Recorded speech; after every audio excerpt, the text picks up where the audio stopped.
Revelation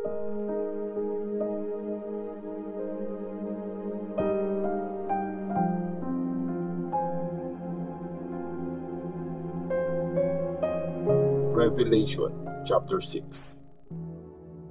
Ang mga seal sa scroll.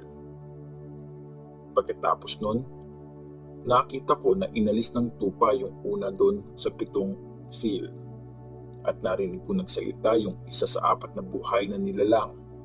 Parang kulog yung boses niya. Sabi niya, "Halika." Tumingin ako at may nakita akong puting kabayo. May hawak na pana yung nakasakay doon.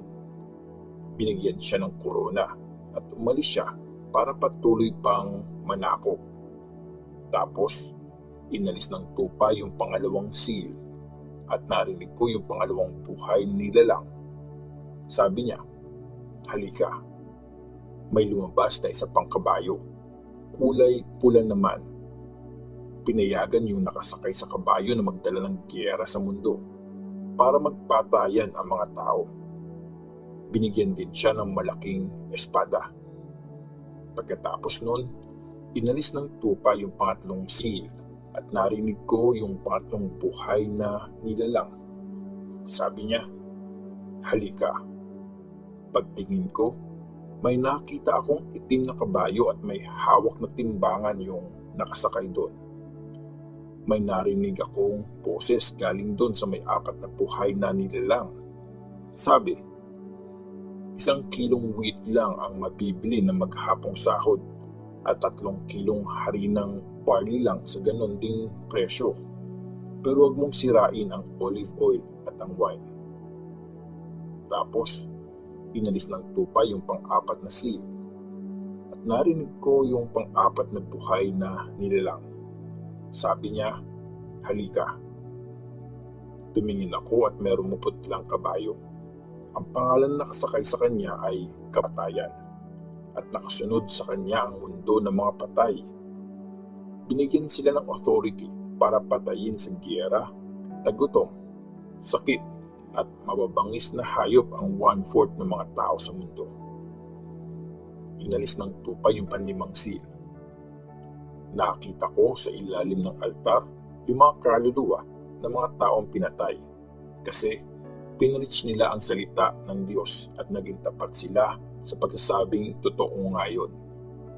Sumigaw sila ng malakas, "O makapangyarihang Panginoon, banal ka at totoo.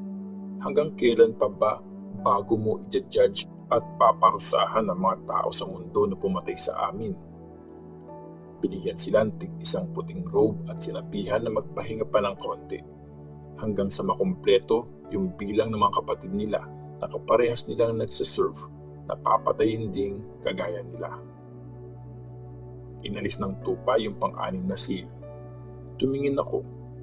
Tapos, nagkaroon ng napakalakas na lindol. Nagdilim yung araw, kasing itim ng damit ng namatayan at nagkulay pula yung buwan, kasing pula ng dugo. Nahulog yung mga stars sa lupa, kagaya ng mga hindi pa hinog na bunga na nahuhulog pag hinahampas ng malakas na hangin yung puno. Nawala yung langit na parang scroll na nirolyo at naalis sa pwesto nila ang lahat ng mga bundok at isla. Tapos, yung mga hari sa mundo, mga kilalang leader at mga general, mga mayayaman at makapangyarihan, at lahat pa ng mga tao, mga alipin at malaya. Nagtago silang lahat sa mga kuweba at sa mga bato sa bundok. Sinabi nila sa mga bundok at sa mga bato, "Tabunan niyo na kami para hindi kami makita na nakaupo sa trono at hindi kami parusahan ng tupa dahil sa sobrang galit niya. Ito na yung nakakakilabot na araw ng galit nila. Sinong makakasurvive dito?"